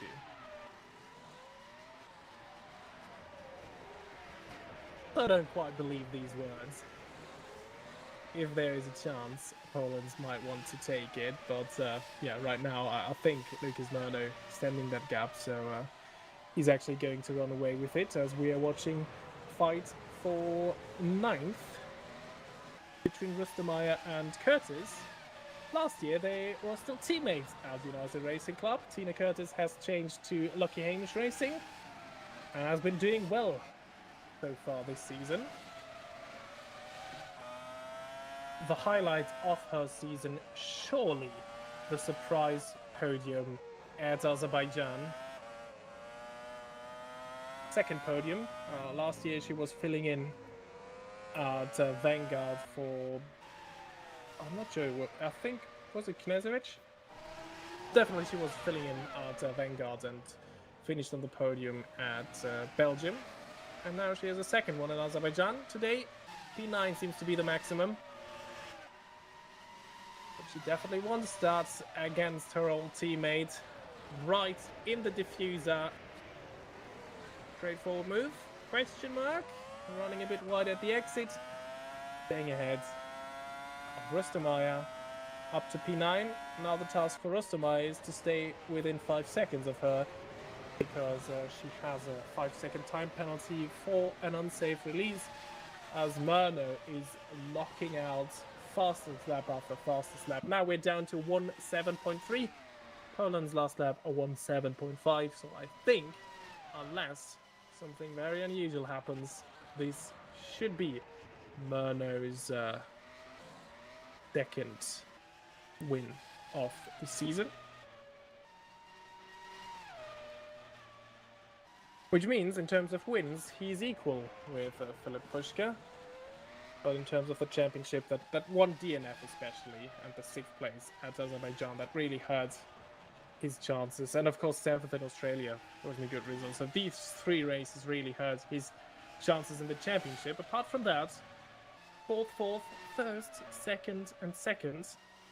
And now he's going to add another race win. Probably here today. Hungary, which will be the next Grand Prix, the next race that we'll do. There, his chances with that high downforce car should be good as well. So even if the championship most likely is off the cards for the man who just missed out last year, that he could finish this season on a high and still snatch a couple of wins away from this man, who will still be happy with this race, extending his championship lead a bit further on his nearest rival, Filip Pushkin. Lucas Murno will repass Alexander Knežević as it stands in the championship. So the top three in this race will most likely be the top three in the championship afterwards, albeit in different order. As it stands right now, if my math is correct, we'll have Pascal Polens in first with 123 points, and then 19 points behind with 104, it will be Filip Pushkin. And then in third with 79 points, it will be Lucas Murno. So this is as it stands right now. As Leonardo Tonon already has called up to Gabriel Pecli. Things have been quite dramatic there already, but it's not even a competition. Look at that. Even if Pecli tries to make this a competition, I don't know what his hopes were, but honestly, he should have just reacted and switched onto dries. I don't know. I mean, now he's committed to it. No, that has to be a painful final stint for the second Cesario driver. I respect that they were trying something there, but I think it was quite clear that that was a losing bet early on.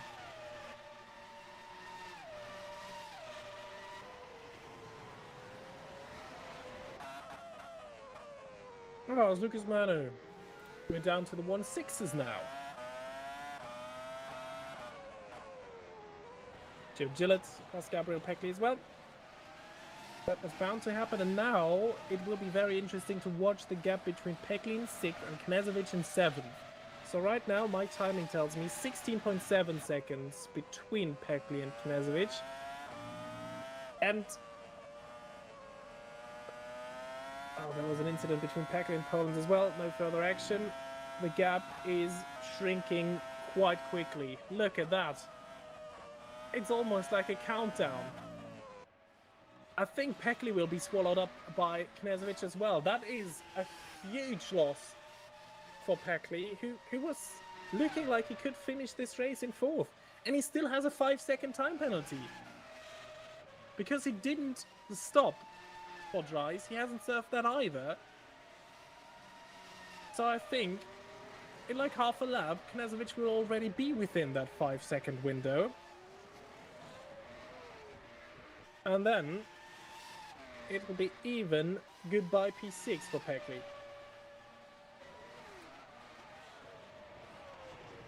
Don't know where they were going with that strategy. And then there was a chance to even stop at least this from happening by saying, okay, now we give up the position to Tonon and Gillett because we've put a wrong gamble out there. But now it's going to go from bad to worse because they still haven't reacted. And Knežević, next lap he will pass him on track. No issue. And even with Axel Laflamme, who is 28 seconds more behind him, I think still, I think Pecli might even be in danger of losing position to Laflamme. So here we go. Last lap time, Alex Knežević 1:07.1, Pecli 1:12.6. That's a 5.5 second loss per lap. And that's it. Knežević is through. 4 laps still to go.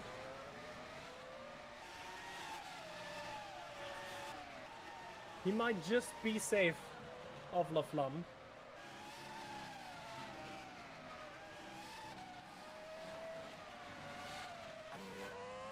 As I again apologize, now the thunderstorm's really ramping up here. I hope the internet connection stands.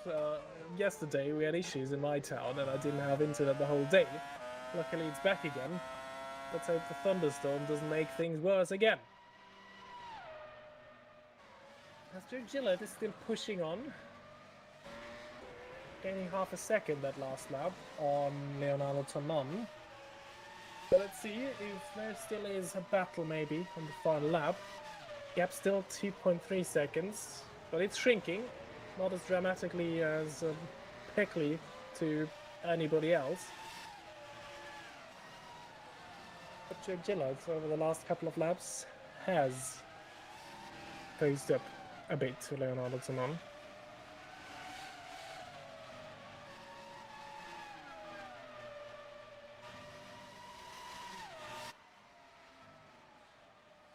Oh, and Tonon, I think he can feel the pressure going off track in the final 2 corners there.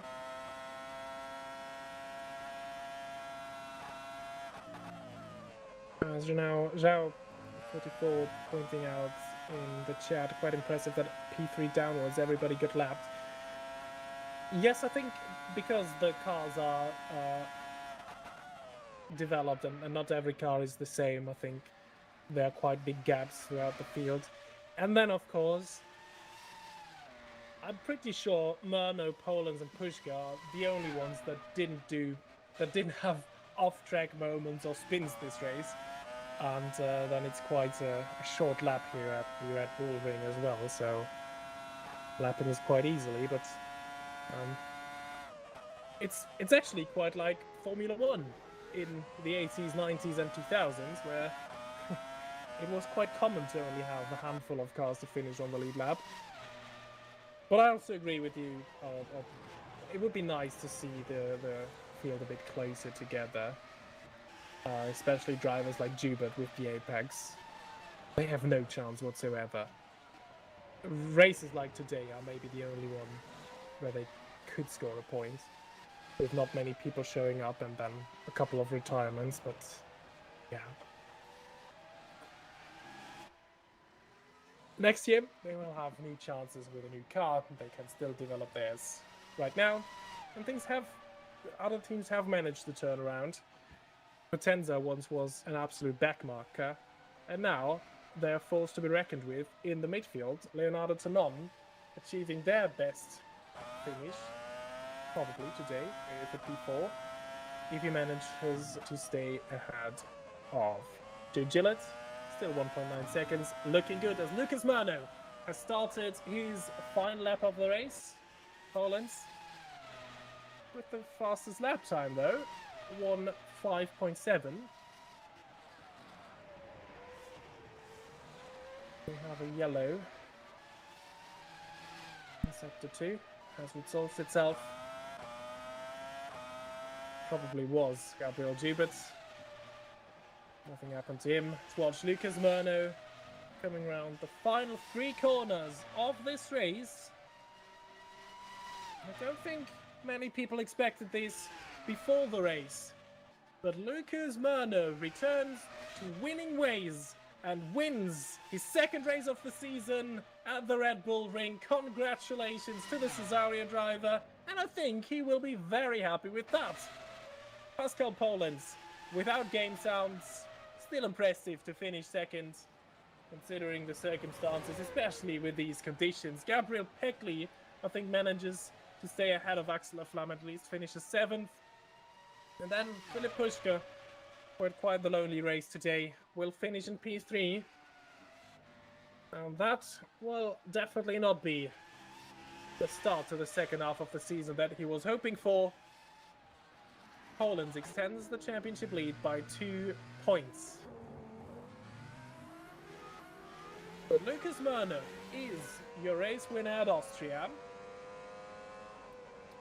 And here are the full race results. Lucas Murno wins ahead of Pascal Polens, Philip Pushka, Leonardo Tonon. Impressive. And for me, the driver of the day in P4. What a race. What a fight with Joe Gillett and Gabriel Peckley all race long. And he came out ahead, so very deserved. And yeah, after just finishing for the first time the points in Monza, he more than doubles his amount of career points here today. So yeah, congratulations to him. Joe Gillett again with a P5 finish. Also a good job for him. Knežević, after being taken out at turn 1, at least finishes in P6. Gabriel Peckley made the wrong choice with the Inters and, crawls home in 7th. Axel Flam 8th, again, a couple of penalties. Tina Curtis 9th, and Dominic Rustermeier with the final point of the day. Jürgen Negretti and Gabriel Gilbert are without a point here. And for Matthäus Moraes and Daniel Benton-Reader, this was a very short day in the office as they both retired by the end of lap 2. So we are now waiting for our top 3 for the post-race interviews. Let's hope they get moved up.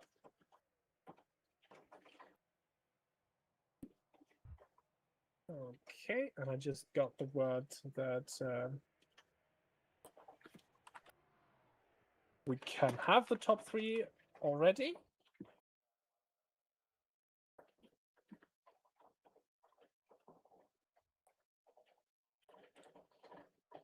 And yeah, I apologize. You probably hear the weather. I see in TeamSpeak that the sound's coming through. I apologize.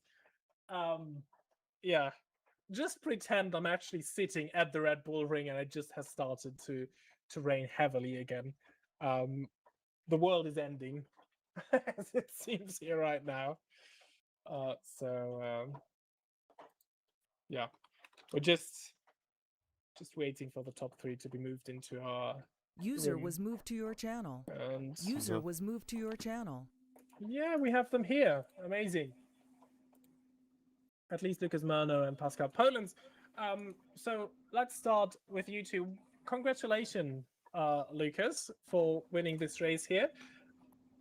First of all, tell us, did you expect that today there would be a chance for you to win this one?